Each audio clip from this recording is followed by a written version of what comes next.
Indonesia itu nggak bangkrut. Nggak mungkin bangkrut.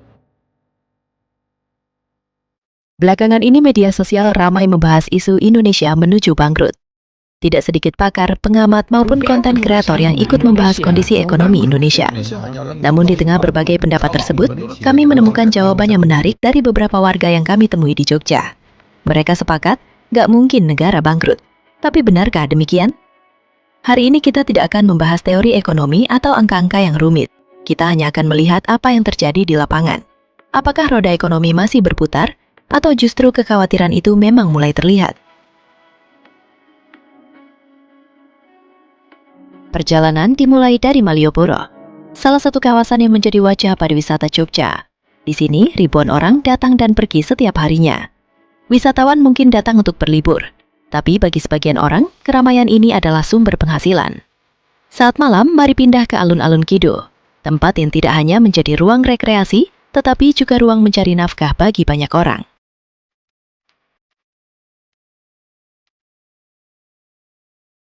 Kalau secara menterengnya sebagai pemandu wisata.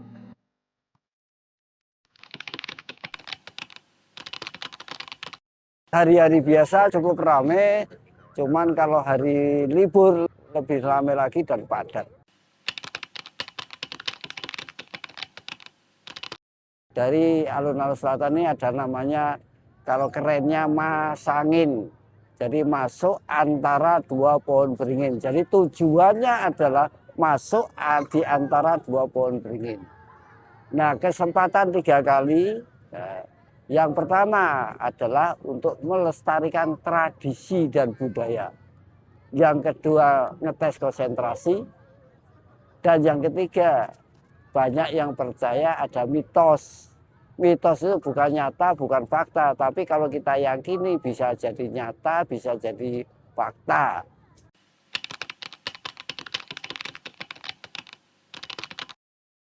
Menurut saya, menurut rakyat kecil ya, sebagai masyarakat, sebetulnya Indonesia itu nggak bangkrut.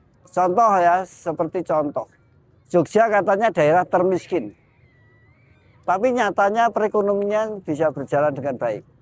Seperti bisa kita saksikan, bisa kita lihat dengan kedua mata kita, dan bisa kita rasakan bahwa Jogja itu orangnya kreatif. Seperti contoh ya, awal daripada adanya odong-odong di sini adalah timbulnya dari alun-alun selatan ini. Bahwa menunjukkan bahwa Jogja itu kreatif. Ya, daerah lain nggak ada, itu cuma ikut-ikutan Nyun Sewu. Ya, daerah lain odong-odong ikut-ikutan, tapi yang timbulnya dari Jogja. Jenengan bisa merasakan, dan wisata pun bisa merasakan bahwa Jogja itu orang-orangnya kreatif. Jadi memang ada yang sudah pernah ke Jogja, itu istilahnya Jogja itu ngangeni. Ngangeni itu dia dari potensi wisatanya, juga daripada penyambutan masyarakatnya. Masyarakat Jogja Nyun Sewu, kalau dibandingkan daerah lain, termasuk orangnya ramah. Bergejolak sih, Pak. Bergejolak menurut saya. Ya, dari segi ya lagi masa sulit tuh sekarang. Tapi tetap aja laku teman. Ya, tetap untuk lakunya tetap, Pak. Cuman kan apa? Udah beda dari zamannya dulu.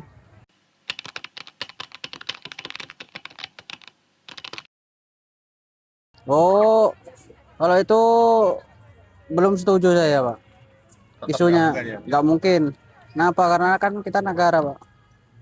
Kalau kita negara udah bangkrut, ya hancur, Pak. Tapi tidak mungkin, Pak. Untuk progres ke depan kan beda, Pak.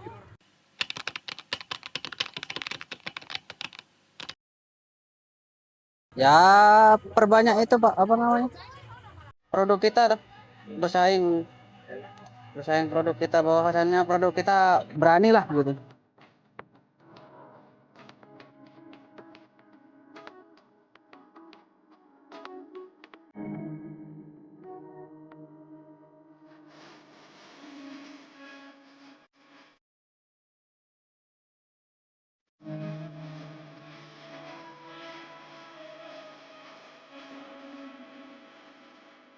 Kalau ini menurut saya, ini termasuk rame. Biasanya hari Senin itu agak sepi, tapi ini agak lumayan.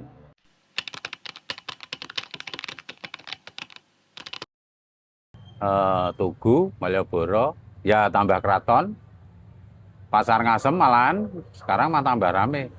Kalau malam sini, kalau yang lainnya itu tuh siang.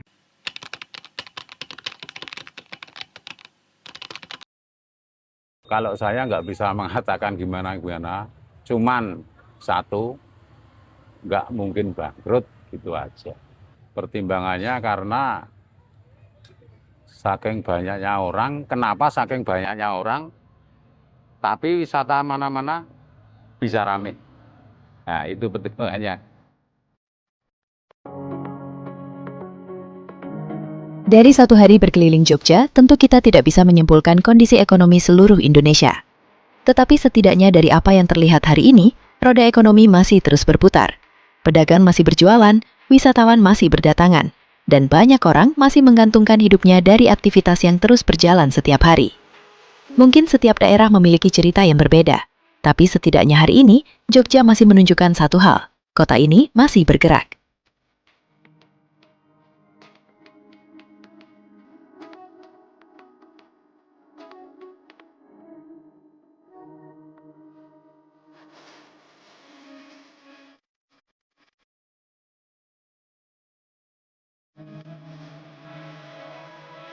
Terlepas dari segala pro dan kontra tentang narasi yang dibangun mengenai ketidakpastian masa depan Indonesia, ada satu hal yang tak boleh kita lupakan. Di Jogja, kekuatan terbesar lahir dari semangat gotong royong yang sudah mengakar sejak dulu. Perbedaan pendapat adalah hal yang wajar, namun menjaga persatuan, kepedulian, dan gotong royong jauh lebih penting daripada membiarkan perpecahan menguasai kita. Karena pada akhirnya, apapun kondisi ekonominya, akan tetap kuat menghadapi terpaan jika masyarakatnya mampu berdiri bersama saat menghadapi tantangan. Jogja telah membuktikannya. Ketika semangat gotong royong itu terus ada, maka menjadi alasan kita untuk tetap optimis menatap masa depan.